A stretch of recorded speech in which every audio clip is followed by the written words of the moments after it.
দাবি, আমাদের দাবি, আমাদের দাবি। শিউলির উপর হামলা কেন? আদিবাসীর উপর হামলা নির্বাণ নাই।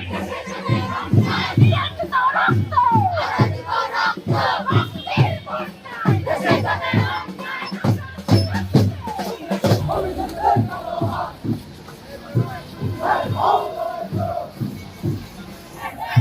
সন্ত্রাসীদের বিরুদ্ধে, সন্ত্রাসীদের কালো হাত, আমার মাটি এর মা, দিয়েছে তো রক্ত।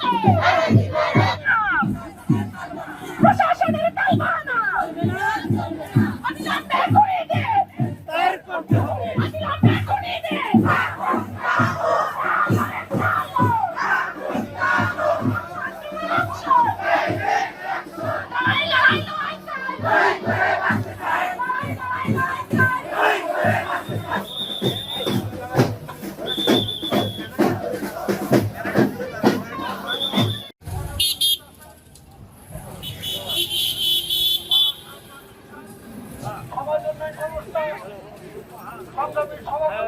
করবেন আদিবাসী নেত্রী সুচিত্রা মুর্মু।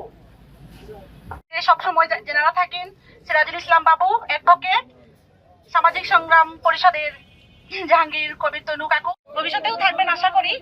যারা আমাদের সম্মতি দিচ্ছে, যারা আমাদেরকে সাহায্য করছে, যারা আমাদের বিপদে কথা বলে প্রতিবাদ করে, তাদের উপর কেন খেপে যাচ্ছে ভূমিদস্যুরা?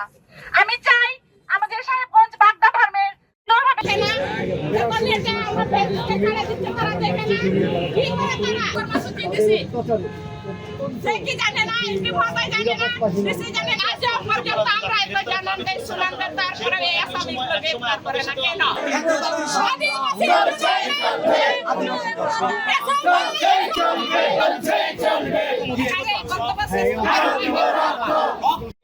পরবর্তীতে এই কমিটি ফাটল ধরে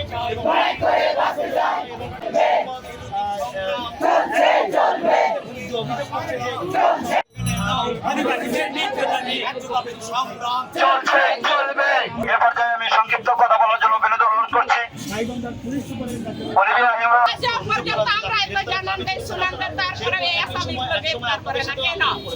এই বিষয়ে তারা কি চাঁদাবাজি হয়ে গেছে? তারা কি ঘুষ খাইছে? আসামিগুলো কেন গ্রেফতার করে না তারা? এই দূরত্ব যদি আসামিগুলো যদি গ্রেফতার না করে, আমরা রাস্তা অবরোধ করব, কঠোর থেকে কঠোর শাস্তি আমরা ভোগ করব।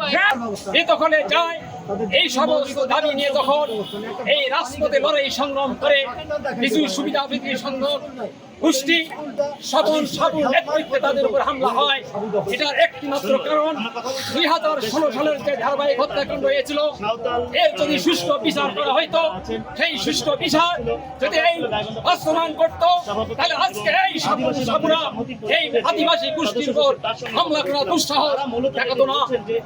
গত 12ই এপ্রিল একটি চলমান কর্মসূচি চলতে থাকায় সেখানে নিরীহ আদিবাসীদের উপর হামলা করা হয়েছে, রক্তাক্ত করা হয়েছে,